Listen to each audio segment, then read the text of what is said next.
You know what a Buydar is? Any idea on say Buydar? Buyer radar? Yes, correct. A Buydar is your buyer radar. So who here has a lot of leads? Daghan og leads. Bilang dagang para sa iyo. Basig gidaganan og pila Or kanang nakay kuan steady inflow of leads. Nakay steady inflow of leads. Nakay leads coming in. Saka zero. Medyo hesitant, but yes, medyo me, Ikaw? Gamay pa. So, working on the lead generation pa na part. But when we start having a lot of leads, because I know na naay uban diri, actually daghan diri, na daghan og leads. Daghan og leads. But the problem now is the qualification. So, a lot of agents do have a lot of leads, like daghan mag-inquire sa marketplace, kung mag-Facebook ads, daghan kay mag-inquire sa Facebook ads. So, daghan og leads, but the problem now becomes qualification. How do we qualify those clients to make sure that we are talking to the right people? Na dili ma-waste atong time. So today we're gonna talk about Buydar. So Buydar is buyer radar. Identify who is ready to buy, who needs nurturing, and who is wasting your time. So very, very important na identify po nato tong mga tao na kani morag sayang lang akong oras if I give my time and effort ani nga person. So it doesn't mean man naga-discriminate ta og tawo. But of course, we have to protect our energy, our time, and our effort. So what Buydar actually is and isn't. So sometimes we feel that Buydar is just intuition, marbitag feeling lang nako, feeling lang nako okay ni siya. Feeling lang nako ana. And sometimes we think na ang mga new na agents dili pa kay siguro sila kabalo kay wala pa nila develop ang instinct or ang intuition or ang gut feel. But actually there is a structured filtering system that we can use to answer one question. Is this person actually capable and ready to buy? Or are they just enjoy lang? Tanaw-tanaw lang. Tanaw-tanaw lang. So we don't want to waste our time on people na tanaw-tanaw lang. So let's see what this is. So we have the 4 Buydar filters. So this one is non-negotiable. So initially, unsa inyohang ginabuhat kung nay mag-inquire? Filter? Ikaw? Mag-ask questions. Ask questions. What kind of questions? How much is your budget? Preferred location? When do you need it? Yeah. How urgent? That's right, that's right. Ikaw, Jar? Same. Diba? That's good. So that's good that you're already asking questions. Because sometimes, ang mga newbie agents, kung na mag-inquire, hatag options diretso. Diba? Hatag dayon. Ha? Kala sa oras. O, diba? Hatag dayon options. Kani nga balay, kani nga kuan, ana. Siter dayon. Oh. Lagi. Siter dayon, pero wala pa di ay. Dili pa di ready ang client. Business background nila or work. Oh. Masaya na, gusto mo sa ito, mahal ka na pala, pero sketchy. Di ba? Sketchy kayo ang client. So it all really starts with understanding the client and asking questions. So we have the Buydar filters. So filter number 1 is motivation. So real motivation sounds like naa siya'y relocation deadline. Like for example, they're moving from Manila or Cebu to Cagayan de Oro. So if nagit sila timeline, like for example, there was a client who said na among kids kay mag-school na sila karong June. We are still in Cebu, kailangan na gid may makakita og balay kay mag-eskwela na sila og June. So that is a very, very good indicator that this client is serious. Kay naa gyud siya timeline na mahatag. Napay uban who have an investment timeline. For example, katong mga seasoned nato ng mga client investors. Usually, they have money every start of the year and they're looking for properties to invest. So, na sila investment timeline sad. Because every year man sila ga-invest. So, that's good. And also a life event. Like for example, maminyo na mi next year. So, nangita mi og balay. So, that's a good indicator na kani sila, they're serious about finding a home. Or, kana mga OFWs na we will be retiring in 2030. So, ay, pasok kaayo sa pre-selling, di ba? So, while they are still earning in the US, they can slowly pay off. By the time na mag-retire na sila, ready na ilahang property. So, we have good motivations. So, ang fake motivation po, kika nang ay, nagtanaw-tanaw lang man. Kana yun. Diba? Kinsay naka-experience anang nagtanaw-tanaw. Nagtanaw-tanaw lang man. Or, ay, nag-explore lang ko. Nagtanaw-tanaw lang ko. Pila na di ay karon. Mapalit ko pohon. Mapalit ko pohon. Kanag yung, hay, nindit kaayo, ma'am. Sus, hindi makabudget, gig ko. Ay, makadaog gitag luto, ma'am. Ana, wala, di na ginamit mo. Marang mamatay na lang ta. Di pa ta kadaog sa luto. So, kana na mga check murag ko na gina siya, pwede na gina ninyo siya set aside na client. Kanang mga kadaog luto, murag ining makabudget. So, meaning, wag siya budget. Exploring options. So, if there is no timeline, there is no urgency. If there is no urgency, then there is no deal.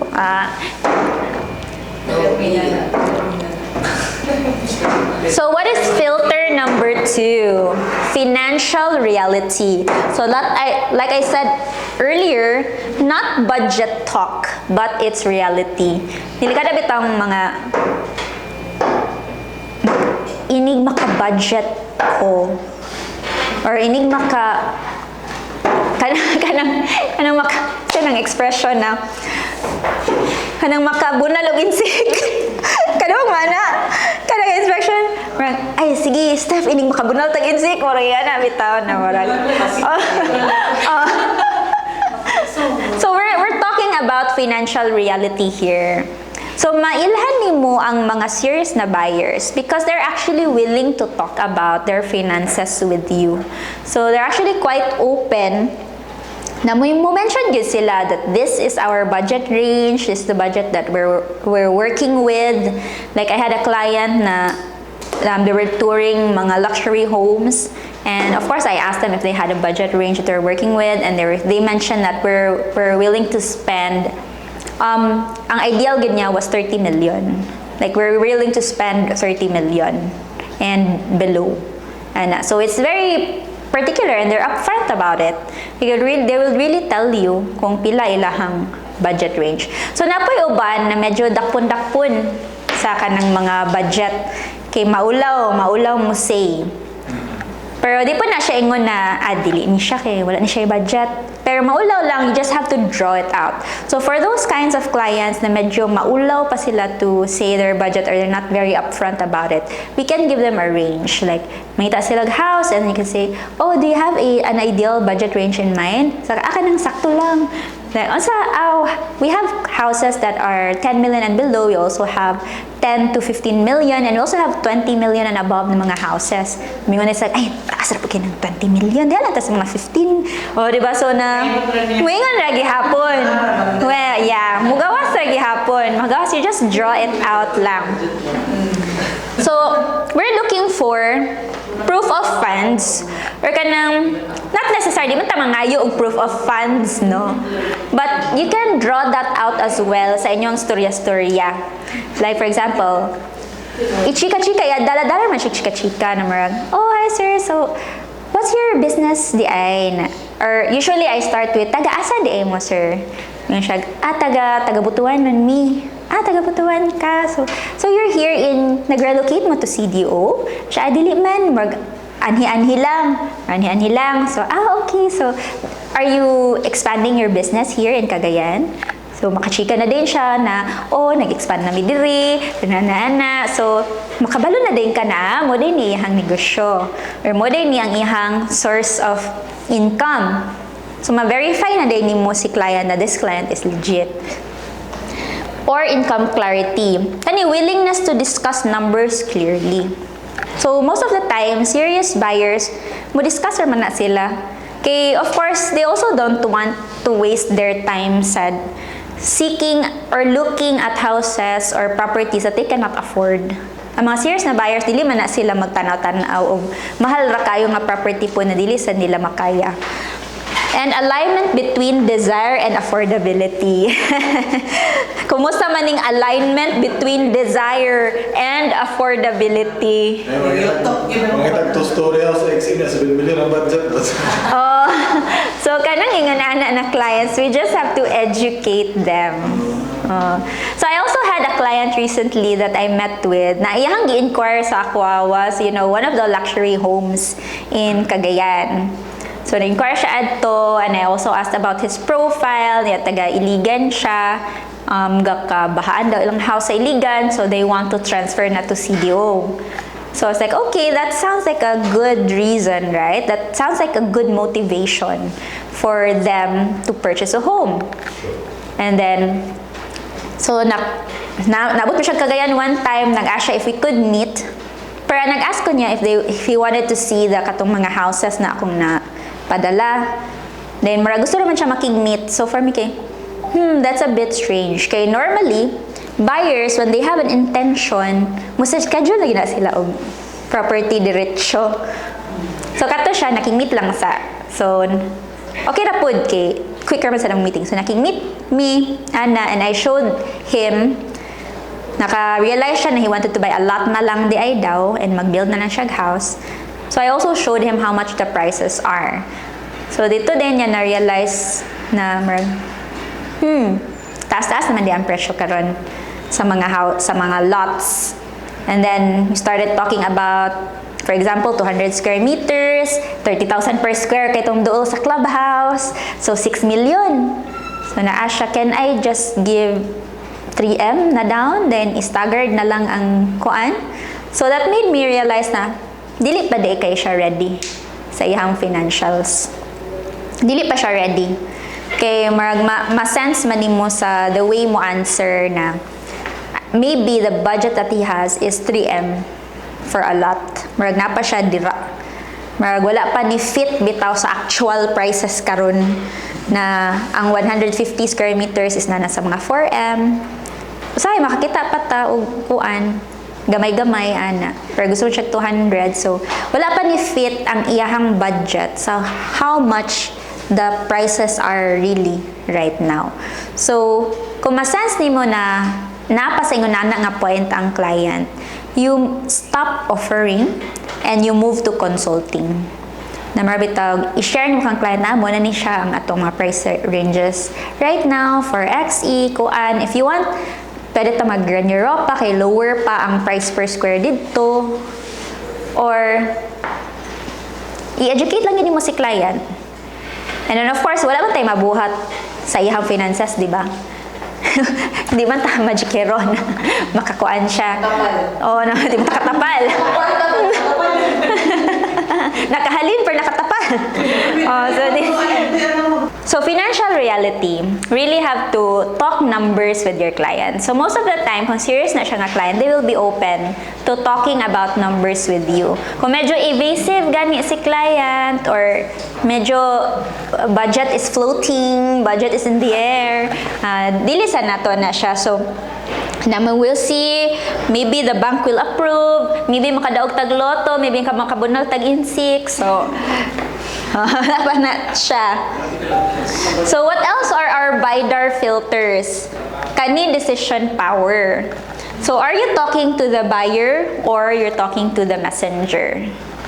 So na po ingon ana na makig-site tour, and then you ask if they're the primary decision maker. Mingon ay ang ako ang mang igsuon na sa US ang mupalit. So dili di siya ang primary decision maker niya, effort na kay kag-site tour og 5 ka balay. So di ba na waste lang ang imuhang oras. So you really have to check. You can ask questions like, who will decide with you, or if you will decide to purchase a property, is there someone who is involved in the decision making with you, like a spouse or a partner? Kinapoy uban na ang ilaha ding kana mag-inquire. Kani Mark, several times I've had this na mag-inquire about mga luxury home, and then when I start to ask them questions, ang ila ading partner na naapa sa gawas. Kano sa pa maabutay, mga next year pa maabot. So, it's such a waste of time to keep on offering properties or site tour with that client na ang iyang partner, fiancé na napa sa gawas, di pa sila minyo. So, di ba, it will really at the end of the day, basing magbulag na di. Diba? So, you can just put them on nurture. Meaning, you can get back to them sa time na maabutay na ang ilahang partner. So, unsa pa? So, kani mga I need to ask my husband, wife, parents, boss. So, common man nun kay nang I need to ask my husband or I need to ask my wife. So, next time, it would be good na ikuyog na daan. Ikuyog na ang husband, ikuyog na ang wife during the site visit. So naman sa non-quick client po that I know is very legit, na ilaha pong style is si wife tanan ang mo evaluate.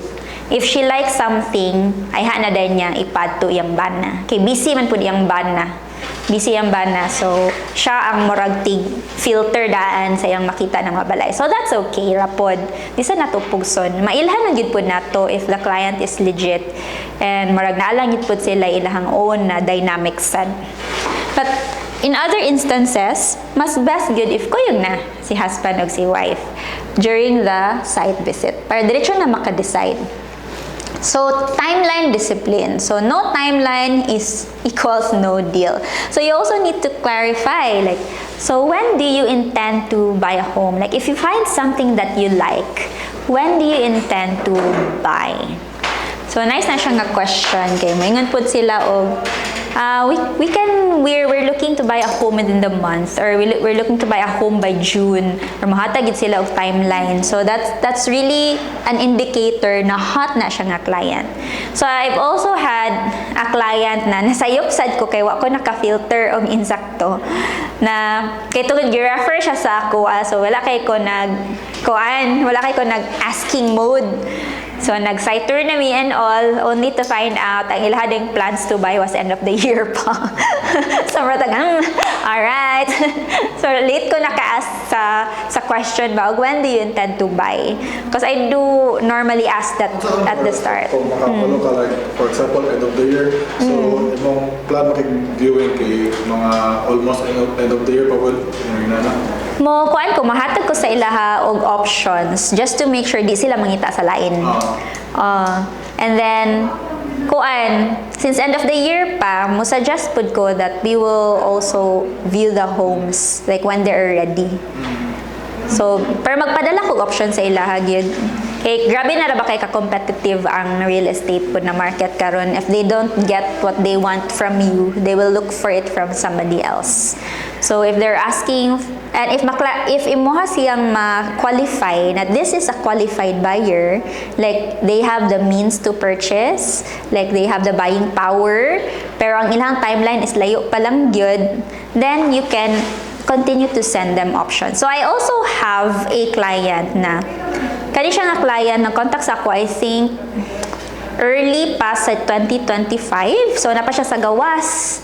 So mag-send ako options niya. By November of 2025, naabot na sila. Nianhin na sila sa Philippines. So we did a site visit with them. Pero niingon sila daan na we will still sell our house in the US. Pero klaro kay sila sa ilang timeline. na among ibaligi among house sa US. We're going to buy a house in the Philippines sa mga third quarter of 2026. So they were clear about their timelines. And so ako silang gisay tour gyud during the time that they were here in the Philippines. Kay sayang man po na dili na ko sila ma-meet. And the purpose na ako gid silang gisay tour because I know na number one, legitimate siyang na client. They have actual plans to buy. Og ikaduwa, I want to cement the relationship. Na nagkita gini face to face. Kay lahi rabi nang chat mo, 'di ba? It's so easy na malimtan ka. So nagkita mi face to face, nag-sighter gyud mi. So what I like about them also is they update me. Like atong nibalik na sila sa US, nag-update sila na, oh, we already sold one of our properties where we might be there in aning months. And so, okay na siya. As long as ma-determine ni mo na si client really has the intention to purchase, I'm very willing to accommodate them on a site visit even if dili pa nila timeline. Because I know that it will be sowing the seeds. So katong mga medyo walay klaro mo lang na sila atong mga clients na dili na nato kaayo mag-waste of time on. So mga no rush, we'll see someday. So they are not in your pipeline, they are in your orbit. So eventually, kani pong mga no rush will see someday, they will also eventually be converted into hot leads at the right time nila.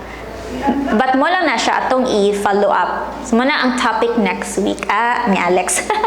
Mo siya ang topic next week ni Alex on how to follow up clients. Okay, just because a client is not hot now doesn't mean imuha na siyang ibabay na. I-nurture man na siya nimo sila.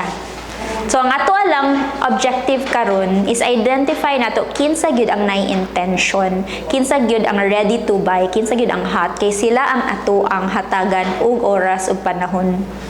Kay katong mga later on, let's say in the next months magpadayon magka-qualify, di ba? So katong mga warm pa in last 3 months, maybe karon hot na sila. So that's filter number 4. So, pro tip, call, don't chat. Very hard for me as an introvert before kay chatter git ko kay dili ko ganan manawag.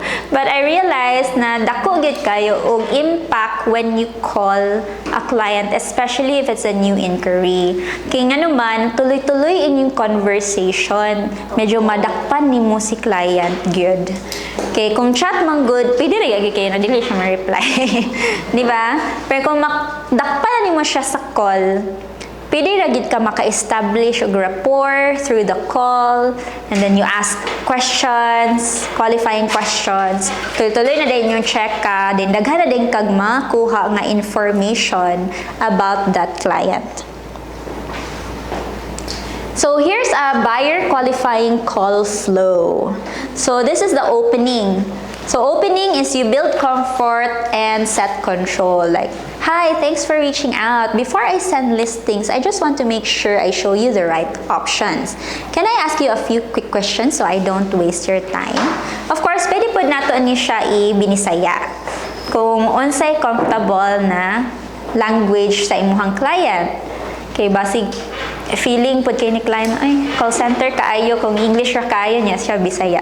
So, we just revise this, but basically that's your opening. Na, oh, before I send you more listings, can I ask you just a few questions just to make sure that I'm showing you the right properties, or just to make sure that I'm going to send you the right options for you.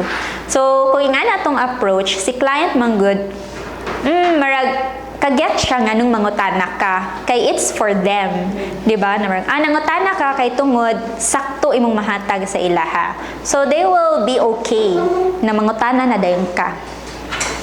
So stop, wait, and don't rush. Marag i-warm nimo si client, i-warm nimo siya sa imuhang questions later on. So kung okay na, go na dayon into Buydar filter. So how do we turn the Buydar filter into actionable questions? So, number 2, motivation or trigger, di ba? Motivation. So, what made you decide to start looking for a property now? Or, usahay kung binisaya, dugay na mo nang itaw property, ma'am. Di ba? Very soft ka kay siya. Very soft ka kay siya na. Usually mo na siya ako ang intro. Dugay mo nang itaw property. Ay, taga-asa di ay mo, ma'am. Kanang nakita bitaw. Taga-asa di mo, ma'am. Ay, taga-iligan mi. Ah, taga-iligan di mo. Dugay na mo nang itaw property, ma'am. So, diha ka makabalo. Kami nga sila, oh, dagan namin nakita ng mga balay previously. Or kanang may nga karon pagid mi nangita. Kung kanang bitaw mga client na karon pagid mi nangita, you know you have your work cut out for you. Okay, that means kamo pa mo educate kung pila ang mga presyo na karon, unsa mga available sa market. So taas-taas pa na siya nga. Welcome, Rosette.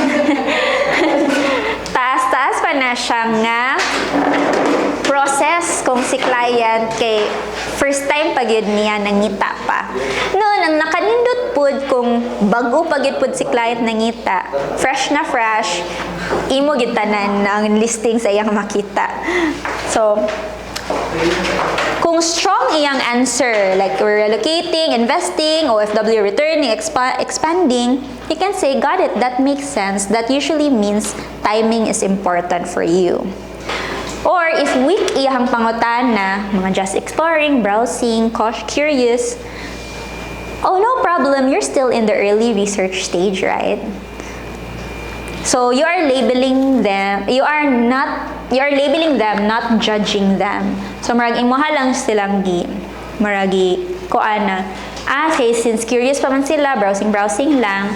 Oh, that means you're still looking around or you're still researching how much ka ang mga prices karon. It's like, yes, ana. So kung strong ang response ni client, we can go to the second na qualifying question. So, purpose. So, what are they really buying? So, just so I understand better, is this for personal use? Do you intend to live in this property? Or is this for investment? Is this for rental income or resale? Or future retirement? Like OFW plan. So, kani usually gapangutana gipuguan ni nga pangutana. Now, is this for personal use? Like, do you plan to live in this? So, let's say, for example, sa akong mga inquiries sa kaning mga condo, like, kanang one-man rest, or, mga tana ko nila, do you plan to live in this property or do you plan to use this for investment? Kay lahi mo gud imong approach. Kung investment ang iyahang plano, lahi ang imuhang pag-present sa project compared sa kung ihang puyan. Difference sa nimong approach between the two. So that way, you know unsa gyud ang purpose ni client. So what's the next Buydar qualifying call flow? Urgency check. So if everything felt right, what's your ideal timeline to actually own a property? Or how soon do you need to buy? Or you can say it na, kung nakay makita karon nga house, ma'am, na kanang ganahan yun ka, how soon do you intend to buy the home?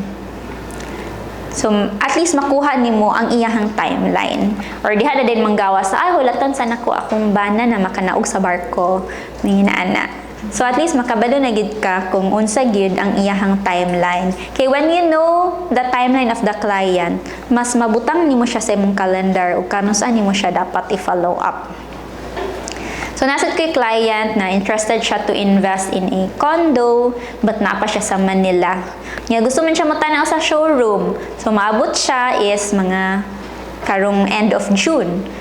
So, of course, kaso may nagstorya, April or March. So, sa April, di ko effort o follow up niya. Marag every now and then lang. Kay maabot siya, June pa man. Sana bitaw. So, naalang yun tayo atong time mabutang nato sa tama na lugar. So pag June, of course, pag start yun sa June, nag-call na pud ko niya na, sir, madayon ka sa imong plano na trip. Then siya, madayon ko mga end of the month. So that's good. So at least na-remind siya na ako, hi, mag-site ta, end of the month. So, pero ang ato ang follow-up is at that month, sa April ug sa May, kung kinsa pud ang katong hot nato nga client. Katong plano maabot pa og June, diha pa pud nato ibutang atong focus kay dili man gud unlimited atong focus. Dili gid unlimited atong brain na kuha nato tanan clients. So we have to make sure that we are filtering them properly and scheduling them properly. Pwede ka mo himo og client calendar nimo. Na kani nga client, dili nimo siya ibutang sa June, kani nga client dili nimo siya ibutang sa kuan para di mo sila malimtan. Na kay client calendar. So, if 0 to 3 months ang response ni client, that is a hot lead. So, perfect. That helps me focus you on real options available now. So, kung 0 to 3 months, kabalagi ka ng imuhang attention, ibutang gina nimo diha nga client. Kaya it's easy to be distracted, manggod. Na napoy bago nag-inquire, mo na pud imong gitubag, nalimtan nun to imong hot lead, na mo na untay mo palit. Okay, na po'y bago nag-inquire, sige ra tagtubag sa bago nag-inquire. Maglaba na din atong ulo kay ang mga nag-inquire. Ay, dili man din siya kuan. So, reality gid kayo na dali kayo ma-distracted ta. So, when we have a Buydar na filtering, ma-identify yun nato kinsa ang hot and we really put our time and effort on that hot client. So, kung 6 to 12 months pa siya or unsure, so nurture na din na siya. So got it. You're really planning ahead. I'll make sure I only send you updates when something relevant comes up. So, you can also have katong follow-up schedule, which again, muna siya ang topic ni Alex next week. Na if the client is not yet hot, naatay schedule kung kanus at ta mag-follow up sa ilaha. Para marana po siya naka-automate bitaw, naka-systematize na siya sa atong brain kung kanus at pa next na mo-follow up ana nga client. Dili po siya ingon na mawala siya completely. Kaya sa una po, mo po na mo ang problem when we were new. And for a long time, we were new. Because we did not have mentors. Yeah, we didn't have mentors. We didn't have a CRM. We didn't have a system. So we were always just focusing on the now clients. So katong mga later para mga clients nalimtan na, nawala na, din kung kanus ka makahinumdum, ay nakapalit na di ay siya. So we also have nurturing pod. So kung naay client na dili siya hot, dili na siya pasabot na babay na siya. Naibutang na siya sa nurture ni mo na pipeline. So, financial readiness, budget and capacity check. So, how can you ask?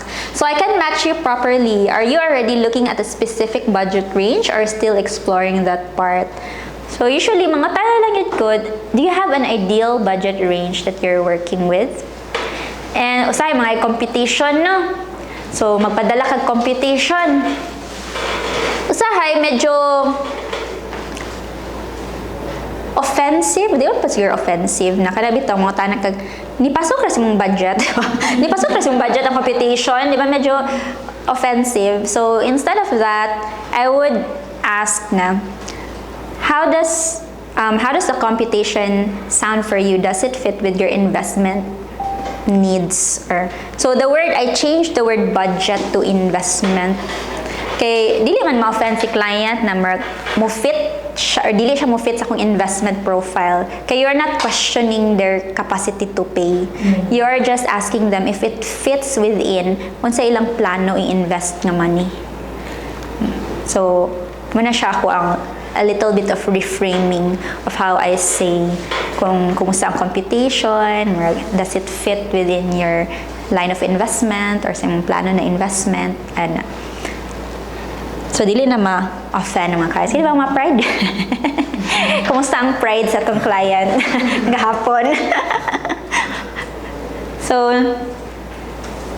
kung matubag, perfect. That helps a lot. Kung vague, no worries. Just to set expectations. Most units in this area, typical fall around 2. So, like I mentioned earlier, kung medyo vague pa si client, move ka from offering to consulting. Na marag i-consult nimo si client na mo na ni siya ang reality ng karon sa mga presyo. Kay daghan kay clients na out of touch pa sila sa reality. Kung pila na gyud ang mga presyo di ay karon or wala lang gyud sila idea, ma-shock na nila sa mahal di kayo diha. Mo na gid ni siya. Does this align with what you had in mind? So, objection filter, what will stop the deal? So, kana, if you really like a unit today, what will stop you from moving forward? Ano ba? Ma'am, kung makita, let's say natin makita kayo na ganahan, nagkita na house, is there anything na maka-stop nato from moving forward with the purchase of the home? Or what are some considerations pagkahaanin mo? Ano, sa pa kayo mong mga considerations, ma'am. So, at least mahibawan ni makuha ni mo daan, unsa ang iyahang potential nga objection. Like, you get it ahead of time na marag, ay, dili pa day ready yung down payment. Yung loan approval, or kailangan pa day siya mag-compare, gusto pa siya makakita og more options, or maghulat pa siya sa perfect timing. Ano. So, at least makabalo na kadaan unsa iyang potential na objection and what's your next step for this client. Alright, so you can also do Buydar scoring. So, di ba, kung ganina ang client mo na agent scoring, i-score niya ang ahente, bebe, cha-cha-cha, kita pod, nasa tayo Buydar scoring. So, you can score the lead from 1 to 5 based on motivation. Kung ma-feel mo na motivated yung si client, 5. Financial readiness, motivated pero naghulat pa sa funds. So, 3. Then decision power, siya man ang primary decision maker, good job, 5. Timeline clarity, gusto siya mong buy within mga 5 months. So, mga 3.5, ana. So, makuha na din mo ang score. Is this client a hot, warm, or do not invest? Or cold nga client? So, kung hot si client, closed fast and prioritize. Mugi na siya nga client imong i-prioritize. Kung warm si client, pwede nimo ma-nurture but controlled lang mong effort. Like, dili na kita balintong-balintong ani nga client. Kaya wa pa man po siya na ready. Diba? So, do not invest time kung less than 10 iyahang score. Meaning, wala pa gid kay mapalaan nga client. Sayang lang imuhang oras. So, after every lead, agents must recognize a hot lead. So, kung hot lead, dapat act now, gid ka. Based on what you shared, I can already shortlist 2 to 3 units at na. It's your time. Let's go through them. So, padala gid ka og mga options. Imuha gid siyang i-book o viewing or present options on the same day.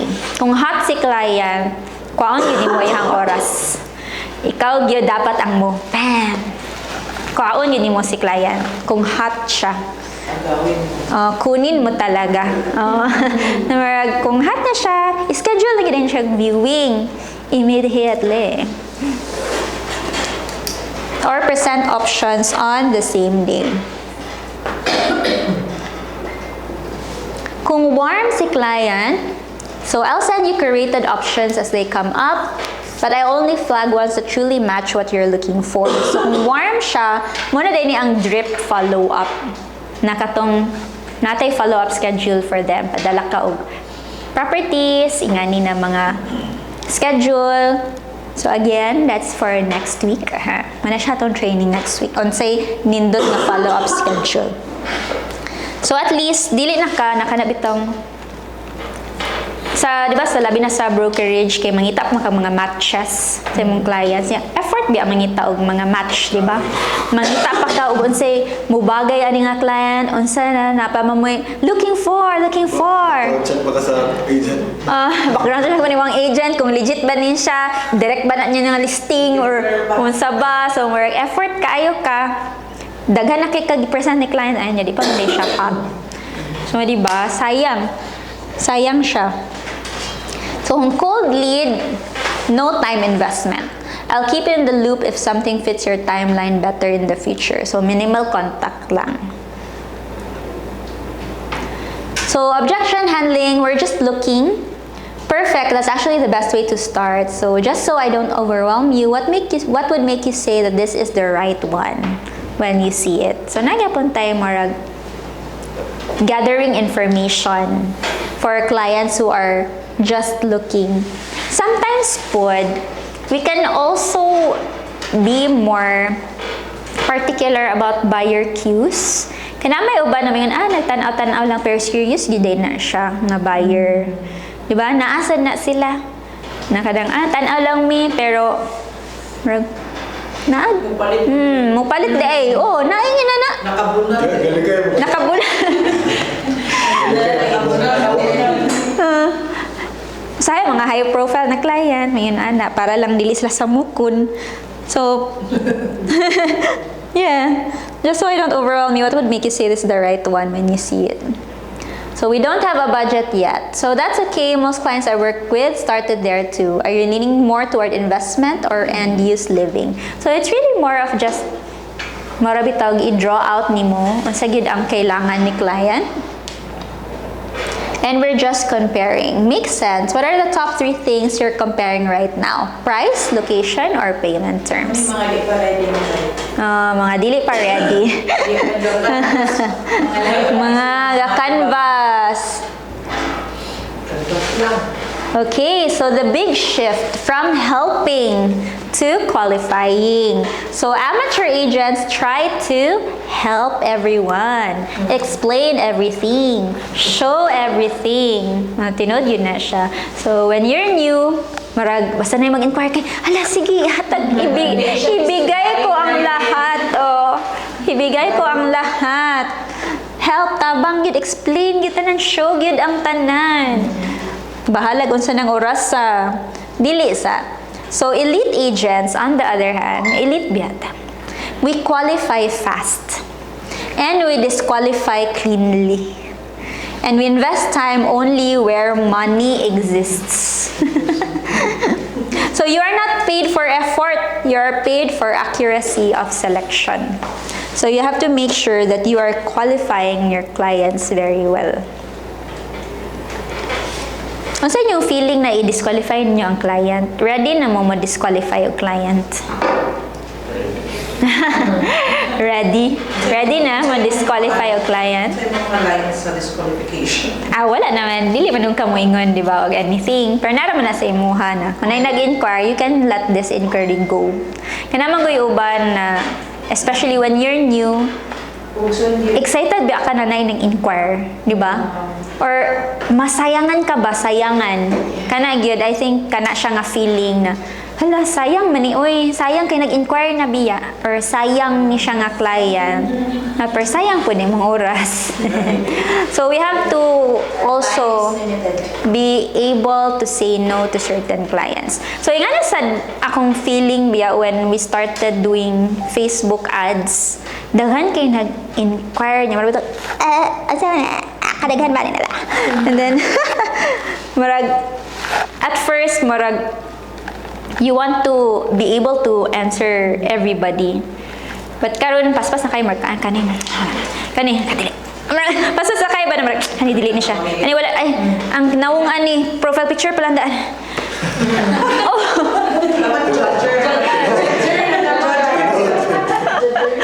Oh, judgers kayo, profile picture pala daan. Paspas ta mo, qualify kay sayang atong oras. The mindset shift. So every minute I spend on the wrong client is stolen from a real deal I haven't met yet. So we'll make sure to protect our time, that we are not spending it on the wrong client. So your job is not to serve everyone. Your job is to identify buyers early, accelerate decisions, and eliminate uncertainty fast. Kana. So, i-identify nimo kinsa ang legit and hot nga buyer. I-accelerate nimo ang ilahang decision making. Dayon, i-eliminate nimo ang uncertainty. So, final commandment, if you remember nothing else, speed in qualification creates freedom in closing. No? Speed in qualification creates freedom in closing. Kung paspas ka mag-qualify, mas free up imuhang panahon para maka-close ka og client. Kay usahay, we can spend all of our time just chatting and chatting and chatting and replying and replying and replying. Ang ending, walay na close. Walay na close. So, slow agents chase, fast agents qualify, top agents eliminate. Oh. So, eliminate. Adili. Okay. So, do you have any questions for our Buydar topic today? Matanong.